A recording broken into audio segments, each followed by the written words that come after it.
You just want to listen to that little voice that comes to you when you hear that alarm go off in the morning, or when you're feeling tired or weak or sick of the grind. You want to listen to that voice that tells you it's okay to take the day off. It's okay to back down. It's okay to not try anymore. That voice, the one telling you it's okay to slack off, is the same voice that will keep you stuck where you are. It's the voice of comfort, of staying the same, and it's as tempting as it is dangerous. This voice, it's sneaky. It makes excuses sound reasonable, laziness feel justified, and quitting seem like an option. But it's all a trap. All right, welcome back. So we're back on this thing. It is Sunday. I know y'all are running. You're probably, let's see here, you'll probably be 1 or 2 days behind real time, like it's been. Sometimes you'll almost catch up, like right to real time, and then we'll chunk you back like 2 or 3 days if we make really good progress. But today, stay tuned because you're gonna see everything. So by the end of Sunday, we should have a 100% complete turbo kit, everything done, all the welding, everything completely done. And that's gonna set us up where if everything keeps going smooth, y'all should see a roller by next weekend. We should have it in a driveway where we can roll it. Paint done this coming week, everything. So this car hopefully will make tremendous progress over the next 7 days. So sit back, relax, and let's dive into where we are at today. All right, so where we left off last night, as you've seen in the previous video, we got all that fitted up, got everything done. What we need to do today is, Brandon is already over here this morning. Greatly appreciate him coming back over. He's starting to clean that up. He's gonna weld up the downpipe. And then we're gonna move on with this. The wastegates are what's gonna suck. So we're gonna try to fit them up, and I think we're gonna shoot back to his work. We'll take y'all along with us and show you how he's gonna cut them out and everything, because that's gotta be the worst part of the whole build. Also, one of the most trouble spots that you hear people complain about when they're doing a turbo kit is gonna be the wastegates cracking or breaking off. So I'll show you how Brandon does his, how he does gussets and different things without actually ordering the pieces that Motion sells.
All right, so we decided to open up the garage door. It's pretty nice warming up here today. Fitted that back on. So what we got to do now is add, he's got to come back, let it cool down. And then we have to add the O2 sensor bung in there. And then we're actually going to add a pretty trick bracket that I'm going to show you here in a second. That's what you just seen me cutting on camera, is cutting the bracket. We're going to add that as a brace to brace the end of that. And then Brandon boogered up the end. So Got one spot to fix. It arced off the plate. Look at this. He was welding, and it arced off the plate and literally melted the table. And that's normally just your luck when you're doing something. Is it always messes up the most seen finished piece? But he said he knows a trick to clean that up and smooth it out. We don't see it, so we're gonna see what he could do here in a few minutes after it cools off, and see how his finished product turns out. See how good he really is. See what it looks like now. He says he can do it. We'll see what it looks like.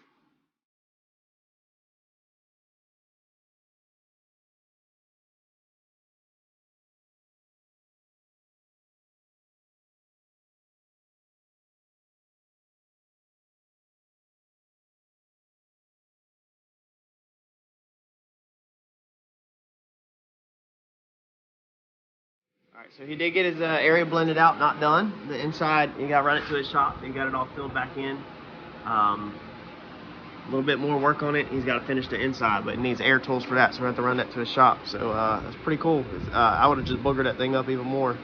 But the thing looks good. I'm about to pull the whole front end off. He added my bracket right there, so we're going to build a support off that here in a second. And then we've got our bung in there.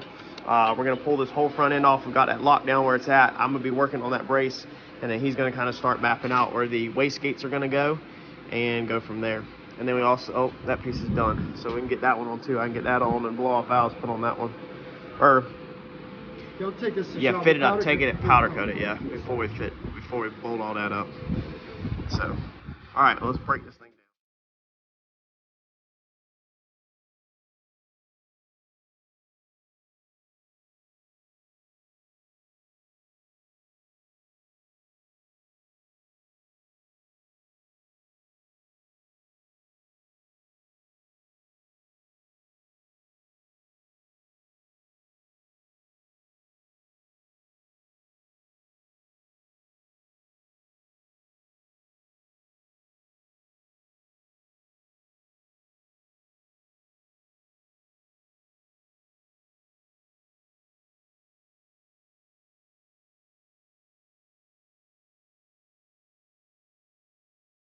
All right, so while we got some sunlight, I'm gonna take y'all underneath the car and show you the bottom side, because it's hard normally to be able to actually see the bottom side of the car without it being on the lift.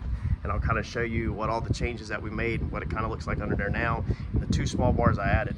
So Brandon's having a ton of fun down here with arts and crafts class. Yeah, so I don't have to make the same piece twice. Yeah, that's actually pretty gangster. I have never thought about making a templated pieces on the bench. Never thought about making a basically a pipe out of paper. Well, I made the first one out of whatever, but instead of trying to duplicate it, because I'm going to use 2. Okay, so you made the first pipe, and then you're duplicating the pipe. I hand fitted the first one, so it was nice and good, and then I took this, a cardboard template, so that way I can just trace the lines on the next piece. That's so smart. And do all the hard work one time. Good Lord. He's so smart. He's the one that told me back in the day about the sketty noodles and the hair tie. It's basically wrap sketty noodles around a pipe, same thing with a hair tie, and then you can just adjust the sketty noodles and then tape the sketty noodles, right, to hold it in place. Use hair bands. Hair bands, yeah, and then try to transfer it. But now they actually make pretty trick tools that will transfer that over. It's called a rigid pipe master. A rigid pipe master. Mm-hmm. There you go. So y'all look that up if you're interested in this kind of stuff. He said this is the worst part of the turbo kit, pretty much, right? Yeah. Is the wastegates. Merging all these pieces, and especially when you have wastegates that are this big. Yeah. Put 2 of them in here, but one of them's gonna come back. Probably not see the lines, but it's gonna come off over here and sit back in there. Yeah, I can see that. I'm trying to get this other one. It's kind of hangs low. We'll probably trim this back, and it'll be stubby, but something like that. Yeah. Yeah. So he said, which I didn't 100% know, is one important thing which makes sense, is to make sure your wastegates are basically the same flow of the exhaust. So the exhaust is flowing. The exhaust is flowing like this. So your wastegates kind of want to be going like that. No matter where you put them at in a bend or anything, just make sure they're exiting kind of with the flow of the exhaust. Yeah, they call it priority wastegate. Basically, it's just any way that you can get your piece to be in line with how it's flowing. You wouldn't want to come straight, 90 off of that, because it doesn't going to flow up in there. Mm-hmm. So if you can get your piece off like this, it's going to naturally want to flow into the gate, and that'll give you the more control. And the closer you get to the turbine, the more it can control the boost and everything. So gotcha. Yeah, it makes sense. And then also, I accidentally did this correct. is if you are ordering a kit like I did with these slip-on connectors like this, is to make sure that the exhaust is flowing through the pipe. Just like when we do the trailer skins, we've done the trailer in the past, you want the way you want the trailer skins overlapping so that the rain doesn't go in there. You don't want the exhaust to go in between the metal necessarily. You kind of want it to keep stepping down. So if your exhaust is flowing this way, then your big collector will always be stacking over this way. That way your smaller pipe is on the inside kind of flowing like that, if that makes sense to everybody, if possible. It's just going to help not have failures and help everything. It won't catch moisture and everything and drive it into that seam, and you know it's going to cause a crack if it was flipped the other way. That's true. Yeah, because these make so much condensation, and then yeah, you're literally just driving it up in there. But that's the kit off right now. That thing is freaking massive. I'm about to work on this, but let me take y'all down here while we're doing this, show you where we're at.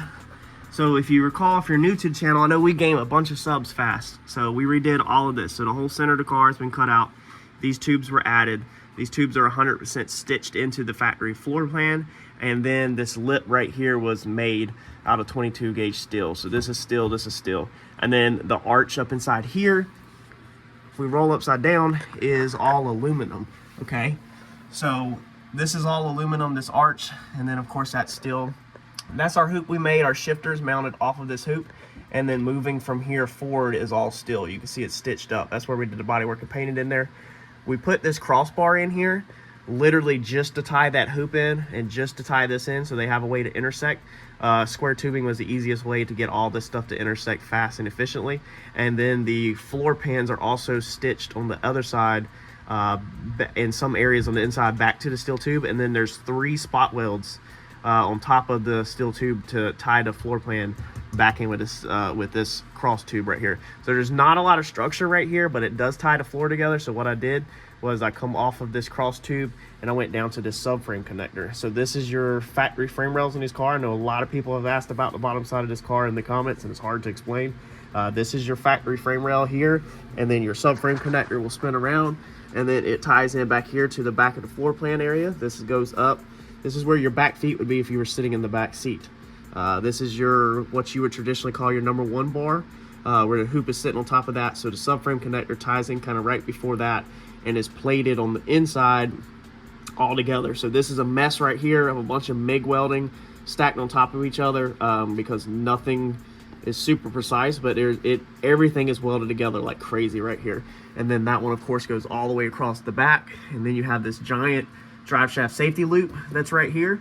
That's in there, and then these bars again run up to the front. So I just wanted to take time to show everybody that. This cross member comes out for the transmission. You can see where we raised the engine 2 inches.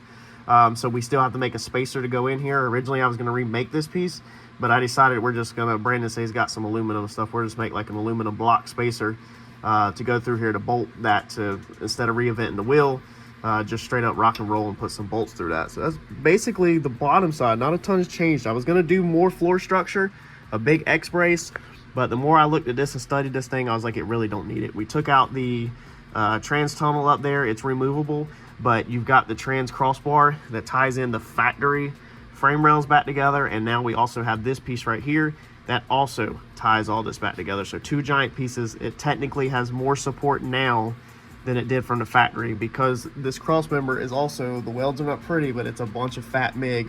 It is tied all in everywhere right here to all of this. So everything's tied together real strong right here, and I don't think we'll have no issues at all underneath here. Now I do have one more drive shaft safety loop. People have commented on that. I am going to be adding one in the front. I need to go get that out of the box actually and go ahead and work on making the tabs. It's going to be a bolt in and bolt out one right here. This one right here, you can see that this yoke is not going to be within this loop. This loop was not designed to be a drive shaft safety loop. It was literally designed for this the shifter. That's just how I built it. So we want one back here that's going to make sure we catch the drive shaft if we throw the drive shaft on this thing, and not depend on it right here, because if it broke in half and then come out a little bit, it could easily come past this and then just be slinging around. So we want to make sure we catch it probably about right in here or somewhere. So we're going to work on adding that in also. So the drive shaft safety loop we're talking about, this is, if you type in on eBay or Amazon, universal drive shaft safety loop bolt together, this is going to be the one that pops up. This is the most common one out of all.